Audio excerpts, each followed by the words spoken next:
You're listening to a podcast from the BBC World Service. This is Hard Talk with me, Stephen Sacker. Thanks for downloading this edition of the programme. I do hope you enjoy it. Welcome to Hard Talk on the BBC World Service with me, Stephen Sacker. My guest today has achieved global fame and no little wealth by writing books challenging us all to think hard about the reasons why we behave the way we do. Malcolm Gladwell isn't a behavioural scientist or a psychologist. He's a journalist with a flair for telling stories. His greatest gift is spotting fascinating, often counterintuitive trends in other people's research work and turning that raw material into highly accessible, best-selling books, which encourage us to reframe the way we look at ourselves and the world. His latest book, Talking to Strangers, challenges the assumptions we make about trust and truth in our encounters with other people. It raises the question, for those new to Malcolm Gladwell, how far can we trust his ideas and conclusions? Well, he joins me now. Welcome to Hard Talk. Thank you. Can I begin by asking you how you would describe yourself? And clearly you're a journalist of long standing, you're a writer, but would you also in some senses describe yourself as a behavioural psychologist of some sort? No, not at all. I'm purely a journalist. These are subjects that I approach like journalists. I do my reporting like a journalist. I write them up like a journalist. I have no advanced degrees to my name. I don't belong in the academy. I would never pretend to be on that level. But you do dig deep into areas of deep academic research. So therefore you need to sort of, seems to me, have the skill set to be able to judge the quality, for example, of data, of research.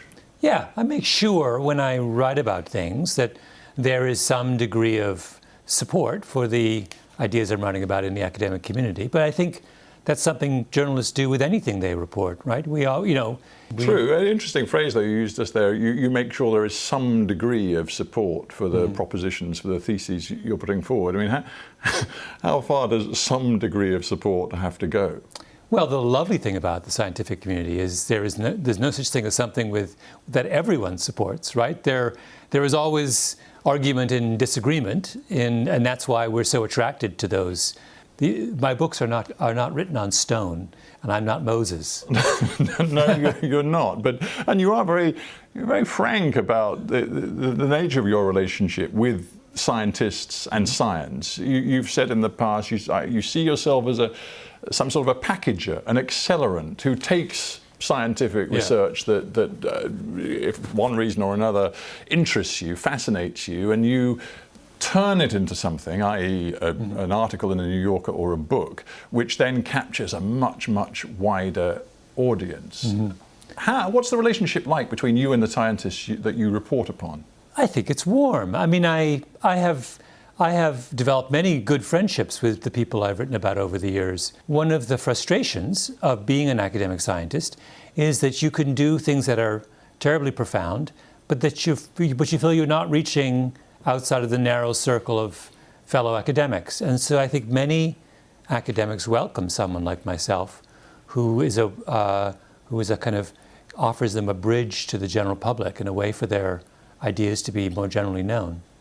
Your newest book, Talking to Strangers, addresses how we, all of us as human beings, approach new people in our lives, what we bring to the table when we encounter somebody for the first time, or pretty much the first time. You seem to be suggesting that we are often deeply misguided in our impressions of people we meet. Is that right? Yes, that would be inaccurate. This book Talking to Strangers is devoted to the notion that we're not very good at one of the central tasks of living in the modern world, drawing accurate conclusions about people we don't know very well. I mean, I don't wish to be rude, but is that not blindingly obvious to all of us? It's surely just common sense that you don't meet somebody and then assume you can draw conclusions. I mean, you and I, we've never met before, but just because we're around the table together, I wouldn't assume for a minute I know who you really are.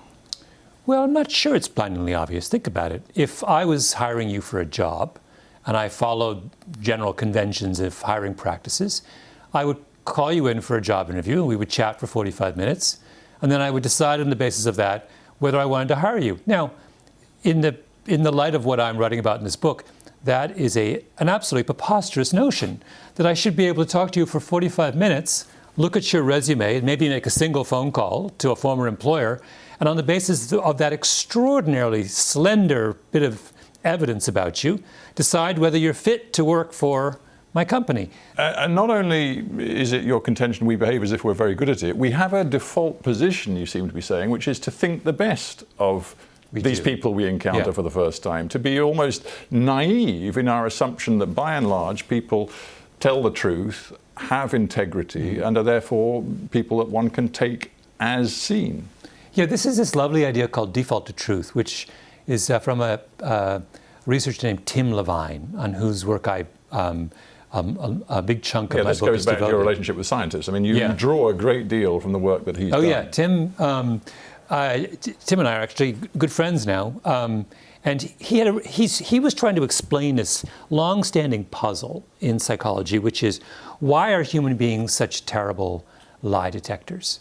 You would think we would be good, right? You would think evolution would have prepared us for that one particular task. But in fact, I can test this 100 different ways, and every way that comes out, we're barely better than chance at telling whether someone's lying to us. And Levine says that the reason for that is that evolution has actually not prepared us to be good lie detectors, but the opposite. It has favored those who implicitly trust others. We will only default from that position that what we're being told is the truth if evidence becomes overwhelming. And that explains so much of what goes awry in dealings, particularly with problematic strangers. You seem to conclude, and what seems to me a rather disturbing, even dystopian conclusion, is that we're actually better off not trusting our human instincts when we meet new people at all. In fact, you go through a whole list of occupations, whether it be police officers or judges, or, as you've just said to me, job interviewers, who you seem to say would do a much more effective, efficient job if they never met the people that were the subject of their scrutiny. Yes, so this is it is a somewhat counterintuitive notion that has a good deal of support. When I meet you, let's talk about a hypothetical job interview. I'm trying to decide whether you would be a good journalist to hire into my company. What is the value of the specific pieces of information that I gather from our face-to-face encounter? I can look at things that you've written. I can talk to people who've worked with you. I can look at your work. And then I can meet you face-to-face and I can say, well, what do I learn? And the answer is, what we learn from the face-to-face encounter is probably so noisy and so fraught with error and so irrelevant to the task at hand that I'm probably better off not doing it. Now, if I was hiring you to sell perfume on the ground floor of Harrods, I would want to meet you. That seems to me crucial. But I'm not. I'm interested in hiring you as a journalist. And why do I need to meet you? What do I find out? I find out that you're tall, that you're handsome, you have white hair. I found out that your eyesight's very poor, but let's not get into that. Let's actually now dig deep into what you do. And you do it not just in this book, Talking to Strangers, but in the books that many people watching and listening to this around the world will know, from Tipping Point to Blink. You have this capacity to rove across history, across geography, across cultures, to make your points by drawing in all sorts of connections, making connections that many people, frankly, find perhaps even dizzying in their complexity. So in this case of Talking to Strangers, you link, for example, Neville Chamberlain in the late 1930s, his encounters with Adolf Hitler and his misreading of Hitler. You link that with the degree to which Bernie Madoff, the crooked financier, took in some of the investors in his companies. You then link that to some of the leading sports coaches in America who took in the parents of children who were abused by those very same coaches. It is dizzying. Are you really sure that these connections you make have any intellectual validity? Oh, yes. I mean, they're all of those. The ones you just mentioned are all variations on a theme, and they have to do with answering a question which consumes the first half of the book, which is, why are we so bad at detecting lies, and what are the consequences of that failure. So all of those cases that you mentioned are fundamentally the same. Neville Chamberlain goes to see Adolf Hitler, and his inclination is to trust him, and he ignores whatever mountain of evidence there is. But with respect, that Neville Chamberlain's encounters with Hitler are so deeply political and are connected to Neville Chamberlain's position in politics at home, to his motivations, which are nothing to do with what he makes of Adolf Hitler as a fellow human being. Oh, that's a very strong statement, nothing to do. On the contrary, if you read Neville Chamberlain, for example, his letters to his sister, which are profound, which all historians of Neville Chamberlain take those very seriously. That's where he kind of unburdens his heart about he talks very much about his personal relationship with Hitler. It really mattered to him that he felt that Hitler took him seriously, that Hitler was someone who he felt he could have a real conversation with. I mean, there was a very strong, what you're saying about how there are many other factors at play here is absolutely the case. I never pretend that I am, doing justice to this story in the same way that someone who was devoting a whole book to the history of Neville Chamberlain would. But in a significant respect, there is a thread in that story which strongly resembles the thread in the Bernie Madoff story and the thread in countless other stories I tell in the book. Well, it depends how strong the thread is, because what you do in all of your books is pull threads together. But if they're truly not strong enough, what you have is a compelling narrative which actually imposes itself on facts which don't quite tally up. And that is what some of your critics do conclude about your work, that in the end, story is king. And data and facts that don't fit your storyline are rather conveniently put to one side. What would be a good example of that? Well, let's stick with the book you've just written. Let's talk about the way you weave into this narrative about the misconceptions that people bring to the table. What I find a very confusing set of circumstances around racial interactions involving the police and individuals. That's the signature story of the book. It's a very important one. And it seems to me, and I may be misreading what you're saying, but when you describe, for example, the encounter between a young, smart African-American woman in Texas and a police officer who stops her for a fairly minor traffic offense, and it escalates, and in the end she's locked up for 3 days, and tragically she then hangs herself. You seem to be saying that can fit your paradigm about encounters between people. And to me, you therefore seem to be dismissing the notion that it can be seen in terms of racial tensions and all that has happened in the recent past between black people and the police in America. No, I would respectfully differ with that. What I say very clearly in the book is that race obviously plays a role, but I am choosing not to dwell on that particular perspective for a number of reasons. Sorry to interrupt, but that's an extraordinarily self-confident thing to do, given how much this matters to black people who, through the Black Lives Matter movement and many other, have just said this is about America's race problem. And you're saying, hang on a minute, it's kind of not. I'm not sure that's true, actually. Funnily enough, it is some of the warmest comments that have made about this book have been from black activists and those involved in this issue, because they have become frustrated, as I have, with the degree to which the interpretation of these incidents in a strictly racial lens has led people to dismiss them, to say, what can you do? The cop was a racist, to shrug and go on with their lives. We have a history in the United States of these kinds of incidents going back hundreds of years, and nothing ever happens. And one of the reasons nothing ever happens is we persist in viewing them simply as personal encounters gone awry. And what I said, and what this book begins by saying is, I have become frustrated with that way of looking at these problems, and I would like to give a structural interpretation of what went wrong that talks about this case on a much deeper and, I think, more profound level. You would be astonished at how many people who are deeply involved in this case and these kinds of cases have welcomed that kind of approach. They are, as I have become profoundly disillusioned with the level of inaction and apathy that has greeted these kinds of problematic encounters in the past. This book is part, and I'm not the only one, it is a part of a general movement among those who take racism in the American context very seriously. I'm someone who's been writing about it my entire career. I'm just interested when you say you had positive feedback. Sandra Bland is the woman at the heart of this issue, the one who hanged herself tragically after being picked up by the police for this traffic violation. Have you spoken to them about the way her story features in your book about this sort of paradigm for human behavior? I haven't talked to her family directly, no.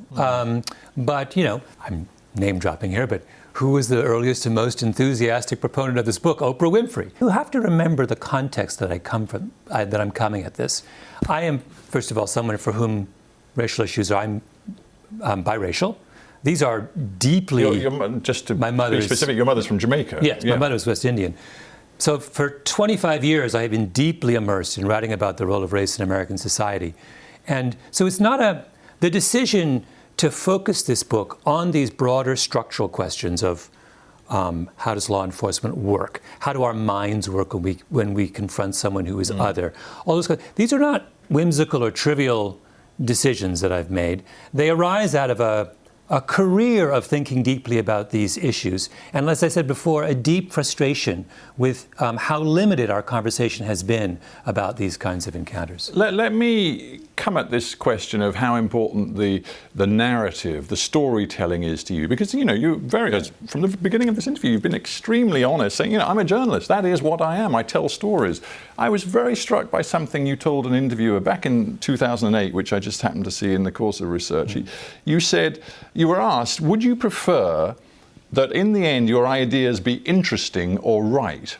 And your response was fascinating. You snorted and said, interesting, of course. I don't even know why you're asking me the question. If I was president of the US, I'd rather be right than interesting. But as it is, I'm a journalist. And what journalist would rather be right than interesting? Well, you can understand the spirit in which I'm saying that, but I mean... Well, no, I think it's really, it's important what you've just said there. Well, my job, let me rephrase that perhaps in a less provocative way. What I mean is, my job is to challenge my readers. My job is not simply to peddle the conventional wisdom to them. If all I'm doing is telling you something that you believe you already know, then I have accomplished nothing. But what if the conventional wisdom is right? Well, I'm not so sure that you can boil it down like that. Even if there is a conventional wisdom out there that we believe at this moment to be right, it is always useful to look at a familiar issue through an unfamiliar lens. I believe very strongly it is the job of journalists to perform that function in society. So if we had been talking about encounters between African Americans and police officers for 2 generations, entirely in terms of the personal racism of the police officer, it is profoundly useful for someone to come along and say, stop. Here's another way to look at this problem that might be more fruitful in a social. That is a role as a journalist I take very seriously. And if I wanted to do nothing more than to repurpose the conventional wisdom, I would have a good deal fewer critics. I would probably sell more books. And I would be accomplishing a good deal less. Well, you don't have a problem selling books. I don't. Well, I could sell more. They sell by the shed load. And here's just something that I suspect you won't like, but I'm just putting it out there. In this desire of yours to tell interesting stories and to in a sense, take on and challenge conventional wisdom, I just wonder if... and I'm saying this because Steven Pinker, who I'm sure you know, who also writes pretty popular books that look at sort of economics and culture, he's called you a kind of populist in your writing. And I wonder whether you see, in the age of Donald Trump and all of the questions that are being asked about what truth really is and whether the things that you don't like are inconvenient truths that you can dismiss as fake news, whether there's an element in your writing that at times you have been tempted to adopt a populist stance which puts more importance on the flow of the narrative than it does on the randomness and the difficulty and complexity of data. First of all, it's a funny thing for Steven Pinker to say, since some of his positions are so far outside of the mainstream that they will seem a little embarrassing in retrospect. Well, let's not get involved in the personal stuff, but there is an interesting question there. I don't know. I can't think of a. Can you think of a good example of what you might call a populist position that I've taken? I can't actually. I thought not long ago you were saying at the beginning of the interview, you were saying that my position was blindingly obvious. But now you're taking the opposite tack, and you're saying that I'm taking something that I'm challenging. So it is my prerogative to test you from different positions. Am I going back and forth between positions far outside the mainstream and just merely restating the obvious? Well, you've written 5 best-selling books, and at times perhaps you're peddling things that are pretty obvious, and at other times maybe you're... So I have many sides, is what you're saying. I guess I am. Well, I think isn't that a compliment? Yeah, have you changed over time? Because, you've been doing this for quite a long time now. You started out writing for The New Yorker, I think, in the mid-90s, and here you are in 2019. You've written, I think, is this the 5th or 6th book? Sixth book. Yeah. In that time, as you have focused so intensely on human behaviours, why people, individuals and societies behave in the ways they do, have you changed? Evolved, do you think? Certain ideas have remained central to my writing from the beginning. I have always been what I would term an environmentalist. That is to say, I believe very strongly in the role of context and situation and environment in explaining behavior and motivation. I am not someone who thinks that our personalities and our decisions are all come from within. Are indifferent to the world around us. That's been a very consistent theme. On the other hand, there has been, I think I've changed quite dramatically in how I approach certain kinds of complex issues. For example, the difference in the way I talk about law enforcement from my first book, The Tipping Point, to this one is quite dramatic. I have probably made almost briefly, we're almost out of time, but specifically in what sense? Well, I used to be very focused and enraptured by the positive effects of aggressive policing. I am now the opposite. I am now far more concerned about the side effects of aggressive policing. And that represents quite a substantial shift in my thinking and in the sort of the complexity with which I approach this issue. Does that mean that Malcolm Gladwell has become perhaps more small L liberal? Well, I've now gone from populist to liberal. Just answer the question. Have you? Some people have seen, you were raised, many won't know, but you were raised actually in Canada in a Mennonite, quite a religious community. Your parents weren't necessarily particularly religious. But they actually are very religious. And people have looked for a morality in the way you look at society and individuals. Do you feel like you're a moral person, a judgmental person? I do think that there is a strong moral theme in a lot of my writing, and I do think it is fair to say that I am much more of a small L liberal now than I would have been in my youth. But that's not atypical in as people age. Well, right? Some people go that way. Some people go the exact opposite. Have you mellowed, or do you think you've become more extreme as you've gotten older? Believe me, that's a different program altogether. We unfortunately run out of time on this one, but Malcolm Gladwell, it has been a pleasure having you on Hard Talk. Good. Thank you very much. Enjoyed it. That was an edition of Hard Talk presented by me, Stephen Sacker. For details of our complete range of podcasts and our terms of use, go to bbcworldservice.com/podcasts. For teenagers like me, it's hard to imagine a world where the tech we take for granted didn't exist. We didn't have email back then. Everything was mail, or we didn't have internet. So in our new podcast, World Wide Web, 12 of us from around the world will be spending time with the people who invented it. We believed someday everybody would have a cell phone. Finding out how they came up with their ideas. I'm always saying yes to the weirdest of things just so I can find all those crazy things in life that are really fun. And asking for advice. You gotta figure out what drives you. What makes you really happy? Do that. That's World Wide Web from the BBC World Service. You have conducted probably one of the greatest interviews I've ever had. To hear more about it, search for World Wide Web wherever you get your podcasts. Wow, okay, we are in a new world. And look out for the first episode on the 10th of January. Okay, bye. Thank you very much.